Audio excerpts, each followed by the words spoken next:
తెలంగాణలో drug control అధికారులు తనిఖీలు చేపట్టారు. నల్గొండలోని సాయిరామ్ ఫార్మా అండ్ సర్జికల్స్ లో తనిఖీలు చేశారు. తనిఖీల్లో మినోటాక్సిటాప్ 10% అనే డ్రగ్ ను సీజ్ చేశారు అధికారులు. ఈ డ్రగ్ ద్వారా జుట్టు బాగా పెరుగుతుందంటూ వినియోగదారులను తప్పుదోవ పట్టిస్తున్నారని అధికారులు తెలిపారు.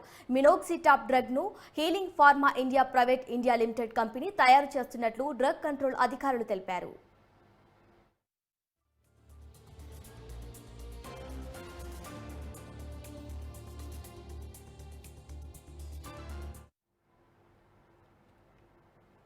తెలంగాణలో డ్రగ్ కంట్రోల్ అధికారులు తనిఖీలు చేపట్టారు. దీనికి సంబంధించి మరింత సమాచారాన్ని మా క్రైమ్ బ్యూరో చీఫ్ కృష్ణ అందిస్తారు. చెప్పండి కృష్ణ.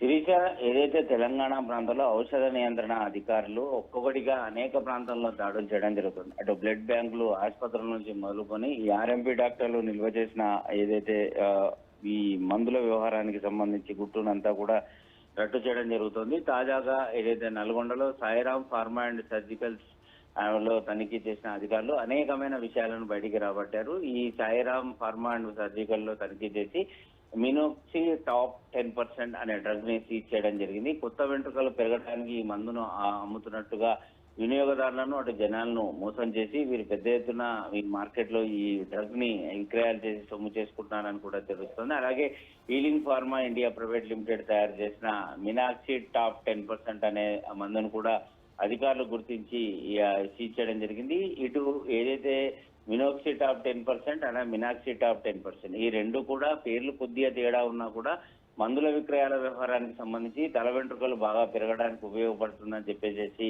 అలాగే ఈ వెంట్రుకల కుదుళ్లను కూడా చాలా బాగా కుదుళ్లను పెంచడానికి కూడా చాలా ఉపయోగపడుతుందని చెప్పి అటు వ్యాపార ప్రకటనలు చేసి జనాలను నమ్మించి వ్యాపారస్తులను కూడా విక్రయాలు చేసి సొమ్ము చేసుకుంటున్నారని చెప్తున్నారు. అయితే డీసీఏ అధికారులు చేసిన ఈ దాడుల్లో పెద్ద ఎత్తున నిల్వలు ఏవైతే చేశాయో వాటన్నిటిని కూడా సీజ్ చేశారు. దయచేసి ప్రజలు ఇలాంటి ప్రకటనలకు మోసపోద్దని చెప్తున్నారు. అంతేకాకుండా మొత్తం తెలంగాణ రాష్ట్ర వ్యాప్తంలో ఉన్న మెడికల్ షాప్ నిర్వాహకులకు అందరికీ కూడా ఈ రెండు మందులను విక్రయిస్తే ఖచ్చితంగా షాపులను సీజ్ చేస్తామని చెప్పేసి కూడా డీసీఏ ఒక ప్రకటన కూడా చేయడం జరిగింది. Sirisha. Okay Krishna, thank you. Radisson Blu drug case రిపోర్ట్లు చూసి అవాక్కయ్యారు పోలీసులు. యూరిన్ టెస్ట్ లో 11 మందికి నెగిటివ్ వచ్చింది. హెయిర్ శాంపిల్లోనూ దొరకకుండా హెయిర్ డ్రై వేసుకున్నారు నిందితులు.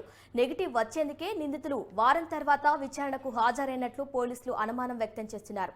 ఇక పరారీలో ఉన్న నీల్ కేదర్లకు మరోసారి నోటీసులు జారీ చేశారు పోలీసులు.